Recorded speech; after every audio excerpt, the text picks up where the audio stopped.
The views and opinions expressed by the following program are those of the host, guests, and callers and are not necessarily those of this station or Webster Rock Hill Ministries, its management, or other hosts or underwriting sponsors. Programs presented by KWRH-LP are for educational and entertainment purposes only. Happy New Year, radio listeners out in radio listener land. This is In Tune with Arnold Stricker and... Wait. Ellie Wharton, radio... What was that? Radio listeners in radio listener land. Wow, radio listener land. In Tune's a 2-hour weekly broadcast which focuses and reflects on issues that impact and connects our community in the greater St. Louis area. Our topic includes the arts, crime, education, employment, faith, finance, food, history, housing, humor, and justice. And today it's food. And in studio we have the king of all barbecue time, the master of the pit. Oh, not the master of the pit. The master. No. The master of the barbecue pit. Oh, okay. I was worried there. He's looking at me like, what in the world are you talking about? I thought we were going to go on crime. Oh, no. There. We have Mike Emerson from Pappy's. Oh, my gosh.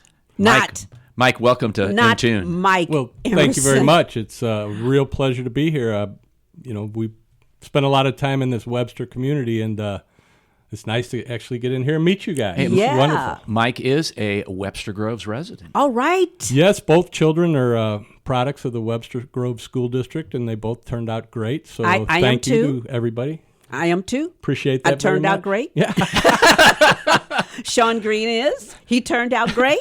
It's a wonderful, wonderful community, and I'm glad to be a part of it. Well, Hey, good. Mike, we're glad that you came on the show today to talk about barbecue. I know I kidded about the king of barbecue and the master of the barbecue pit, but seriously, you can really turn any kind of piece of meat into this unbelievably scrumptious, mouth-watering, saliva-rolling delicacy. Well, you're making that pretty tough on me. I tell everybody that I burn meat for a living. So. Well, hey, somebody's got to do it. Yes. Might as well be you. And as far as that king title, I always tell everybody, unless you invented fire, you didn't invent this barbecue game. So we all learned it from somebody, and there's a lot of folks out there that I'm deeply indebted to for teaching me how to do this, through my family and through friends in the business, and I learn every day. So start out, how did you get into the business, and then why barbecue, and how did that all evolve? Well, I go way, way back to bussing tables for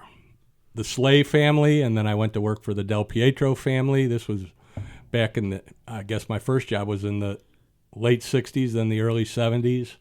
Loved the business, decided to have a family, and that makes the restaurant business at that time was really tough because we did so much of the 3 o'clock in the morning stuff that to have a family and be in the restaurant business was really kind of difficult. So I got out of it, and I actually, if you saw me today, you'd be surprised to know that I wore a suit and tie for a number of years. But to see me now, they all push me towards the back door to, I'm usually there thinking that I'm the delivery guy. So Yeah, obviously the beard wasn't that long. No. It was. It would cover the tie up. Yeah. It would be the tie. That's right. Oh, I tell you there, Mike, I like that nice hair-looking tie that you have on. Well, it's funny. My buddy said, he goes, the only reason you do that is that when you take your glasses off and you put them on your neck, nobody can see them. So.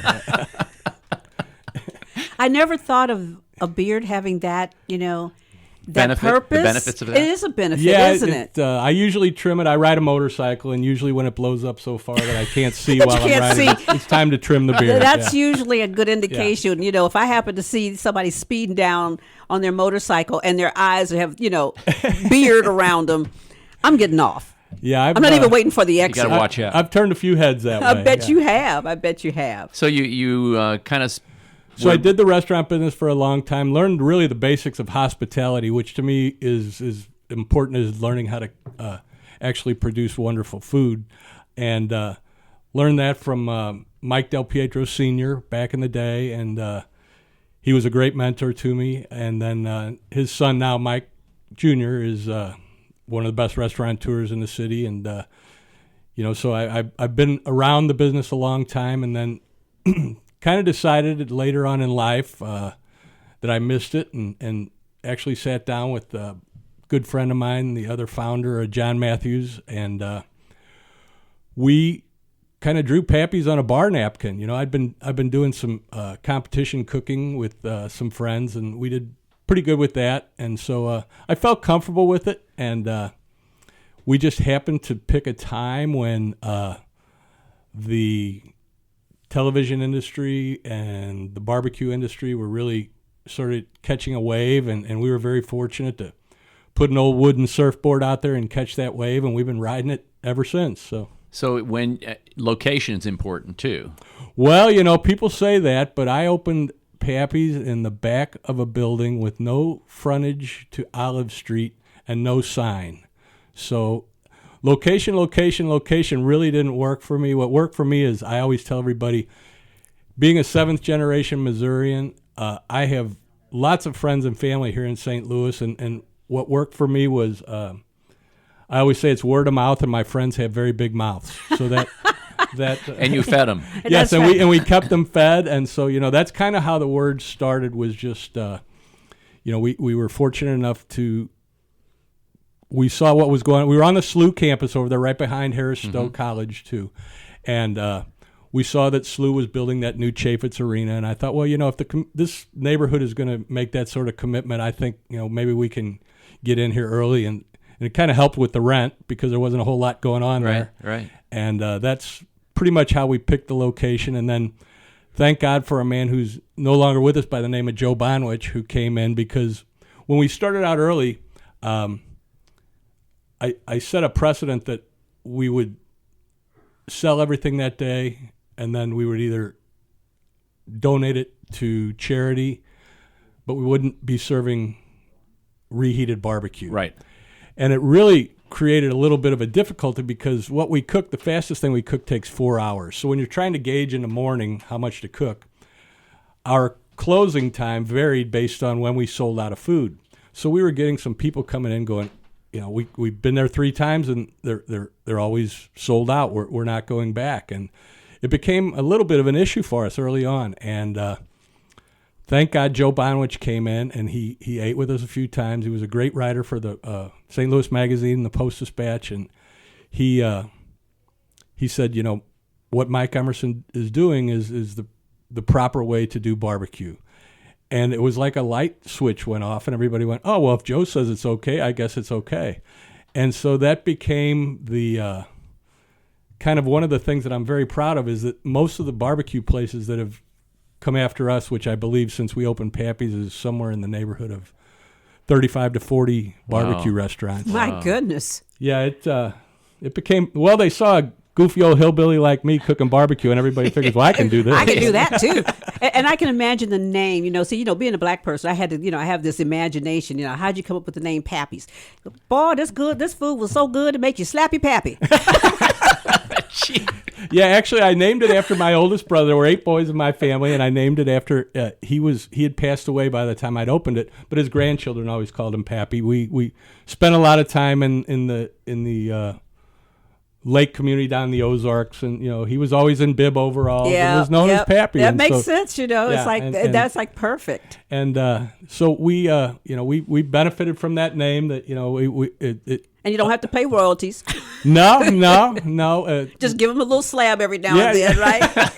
Little grandkids. Yeah. Okay, now look. Oh, okay, yeah, they're all, take some. Yeah, they're all proud of the way it worked out. And like I said, we've been very fortunate, because basically when you start something like we did, first the neighborhood has to accept you, and then the city started to accept us, and then through the media, like you wonderful people here, the whole country, and it's even gone beyond that now. You know, I mean, people come in from all over the world to Pappy's, and it's like, you know, I laugh when they're walking in. They've got their suitcase. They've come right from the airport. Straight from the airport. As a matter of fact, that's the only reason why we went to St. Louis. That arch thing, yeah, that's fine. But well, one of my proudest moments was when somebody said, we came to St. Louis for 3 things. We came to go to the arch, to see a Cardinal baseball game, and to eat at Pappy's. Wow. And I thought, boy, I'm in pretty, you know, good standing. That's it. Yeah. So it's been a good ride. You know, we've been, like I said, very, very fortunate. I started it with 4 young guys working with me, and I recently, as of the first of the year, have taken a step back in retirement. And let me tell you about retirement. Okay, it's wonderful. Yeah,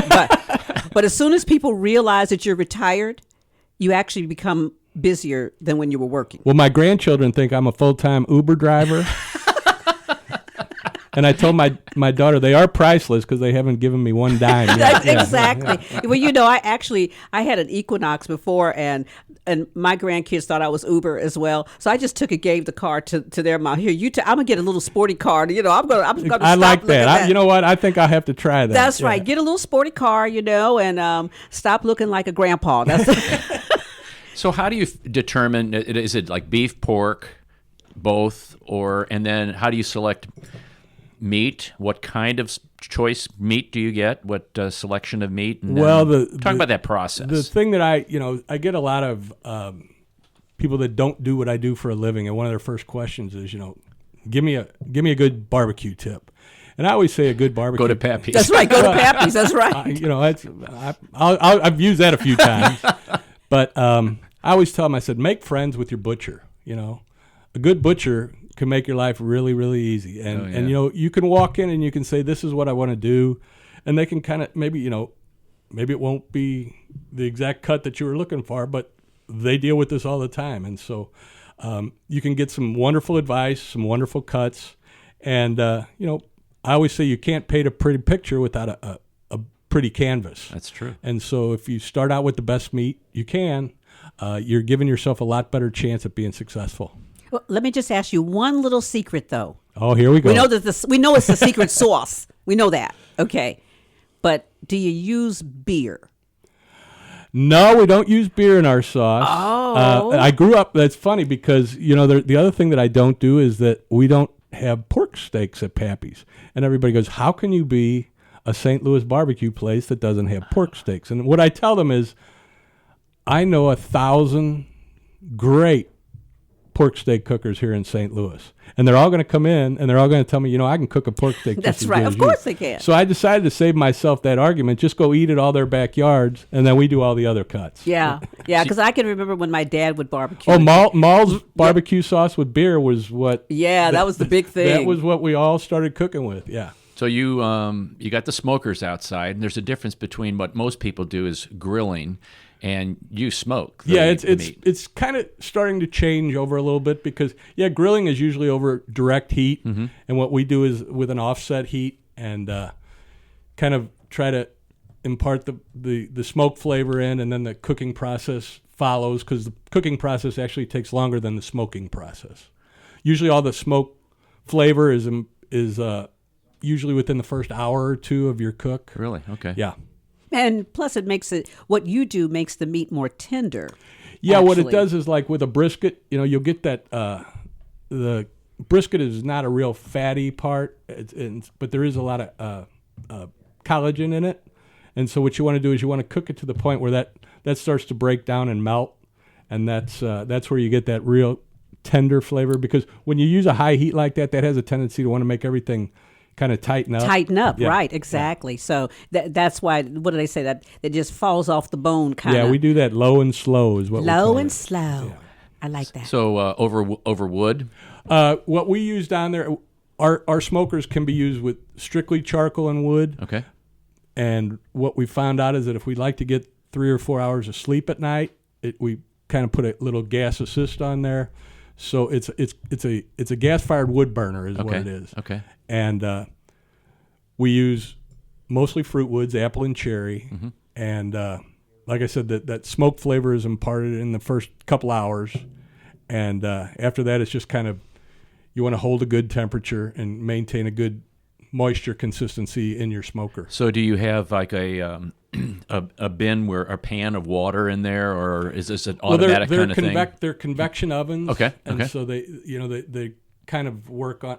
I wouldn't call it a convection oven, but it kind of works on the same system. Principle. Mm-hmm. Yeah. And so the meat itself will produce a certain amount of steam and moisture to it. Okay. So is because I see, people say... Arnold, I really think you're trying to figure out how to open a barbecue. I think it's so too, because he keeps asking. I'm trying to do better barbecue at home. How much barbecue sauce do you... What's the, consistency? Well, it's kind of funny because we actually do what's called a dry rub, which is a Memphis-style barbecue. I was going to ask that, yeah. And then we finish... We serve barbecue sauce on the side kind of like a condiment, and about half the people use barbecue sauce, and the other half just use our dry rub. Which Right. That's the secret stuff that he doesn't reveal. It's That's right. What's in the dry rub. That's right. Well, I had an FBI agent ask me one time. He said, "Can I get your rub recipe?" And I said, I'm going to give you that and my bank account and my Social Security number. And he said, I already have that. He did. He goes, I can get that. He goes, I just can't get their rub recipe. Yeah, I can give it to you, but I'd have to rub you out. Right. So you put the wood in water to what we try to do is we work with some local orchards around here, and we try to always find a green wood. Okay. So that it doesn't smokes better. Yeah, get a little more smoke out of it. Okay, interesting. Now you're not down at Lake of the Ozarks with your business. No, ma'am. I mean, you would clean up down there.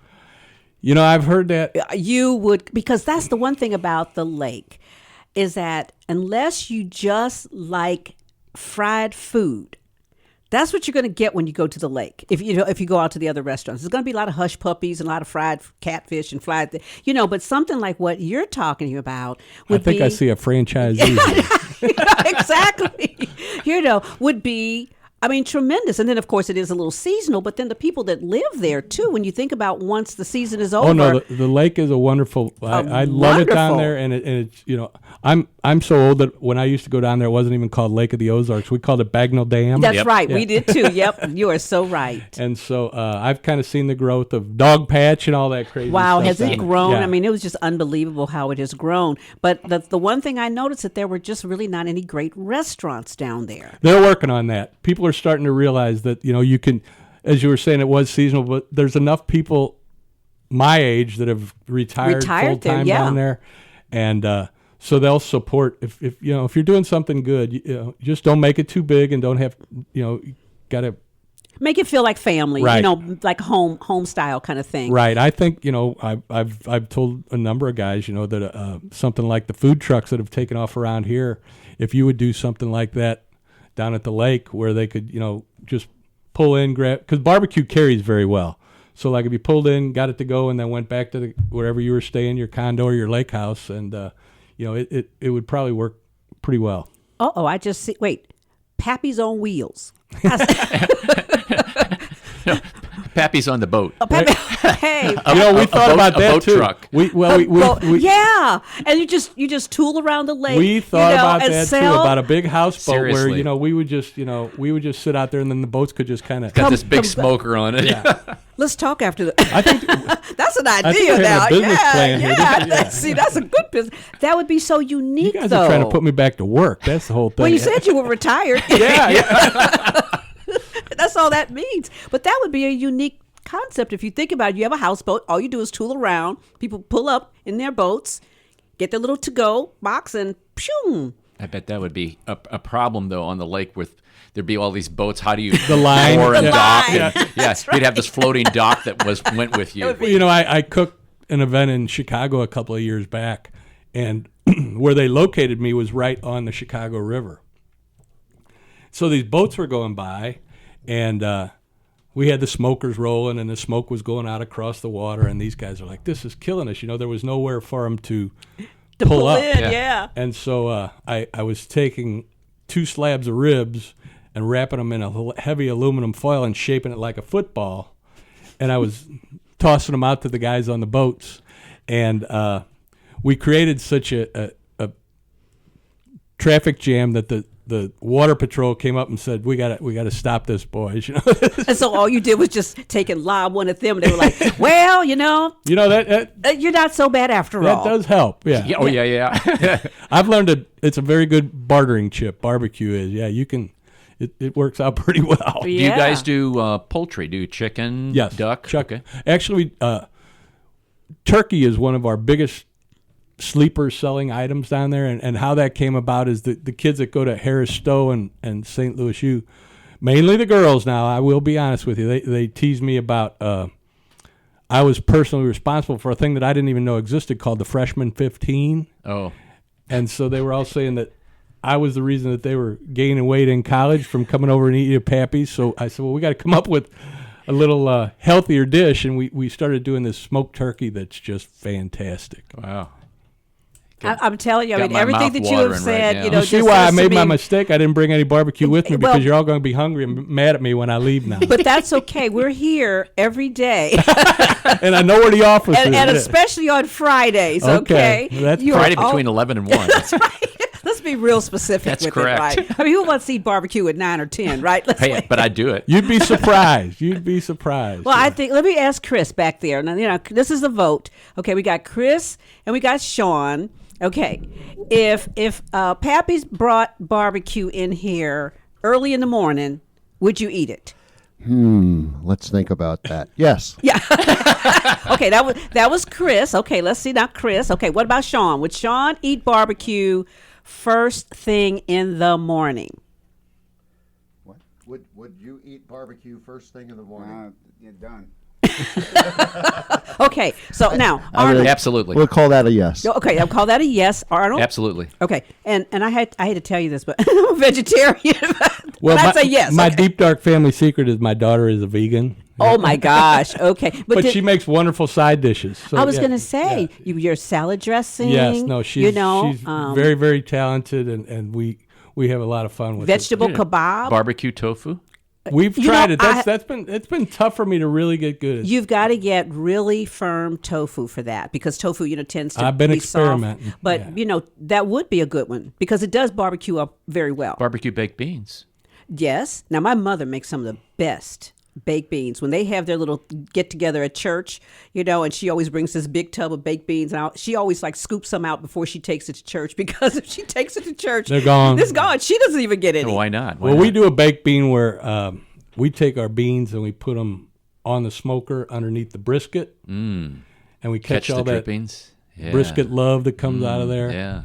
And it makes a pretty tasty baked bean too. Oh, you are just, dude, we have got to get that floating barbecue place down in the, we can all retire after that. What are some highlights of your restaurant business? What are man. things that stand out to you, Mike, that you're really proud of? Probably one of the most things that I'm most proud of is the fact that a little thing that I drew on a bar napkin now supports over 100 families here in St. Louis with jobs. That's probably right at the top. We feel very fortunate, and to watch the growth of the industry throughout the city and see the guys. Because my thoughts were always that if you really want to do this, I'm going to help you any way I can. And so to see all the restaurants, barbecue restaurants, just various, Italian, my good buddy Qui at Miley, just Right. to have those guys as friends now is just amazing because I learned so much. You and I got to go enjoy one of the greatest meals of our lives with Qui and Twee, out there at Single Thread in right. Sonoma. And, so, I mean, I'd have to really sit down and start ticking them off. But, hanging out with a guy like Adam Wainwright, who I've become really good friends with through the barbecue business, and, standing on Madison Avenue in New York because they'd invite us up to cook in Midtown Manhattan. And I'm standing there with my son and looking around, and, they've got 2 blocks of Madison Avenue in Midtown Manhattan blocked off for us to barbecue. And I told my son it was a beautiful full moon on a Friday night, and I said, go get a couple of beers and a lawn chair. And he said, what are you doing, Pop? And I said, I never thought we'd be in the middle of New York cooking St. Louis barbecue. I said, we're going to sit right here and have a beer. And absorb it. And I bet you they loved it, didn't they? Yeah, it was funny because they invited 10 of us from around the country to come up and cook. And they had someone, the lines would begin, and they'd have someone with a flag at the end of our line. And so I'm working and I'm looking, and the flag guy is gone. And I said to the New York promoter, I said, did our flag guy quit? He goes, no. He goes, if you go down this block and then make a right turn, about a block and a half away from here is where he's standing holding the flag for the end of the line to come to Pappy's. Oh, my So, gosh. yeah, it was, I always tell everybody we did a little barbecue event for 100,000 people in 3 days up in New York. So No kidding. little church barbecue don't scare me quite as much anymore. There you go. You know what, Ellie, he didn't say, he won this contest or he won that contest. The things that stand out to him are people and the impact that barbecue and his business has had on people, not only in this community, but nationally and actually internationally, when people come in to see the Arch, the Cardinals game, and go to Pappy. So that's cool, Mike. Well, that's really cool. what really all about is it's about the people. That's right. Yeah. That is fabulous. Thank you so much. Really a pleasure. Mike Emerson from Pappy's, thanks for coming in. We really appreciate it. And we're going to talk more about barbecue, kind of the history, the etymology of the word. Has quite a bit of information. And then Ellie told me that it's National Trivia Day, and we're going to have some barbecue trivia. So this is Arnold Stricker with Ellie Wharton of Intune. You're listening to KWRHLP 92.9 FM, your community radio station in Webster Groves, Missouri.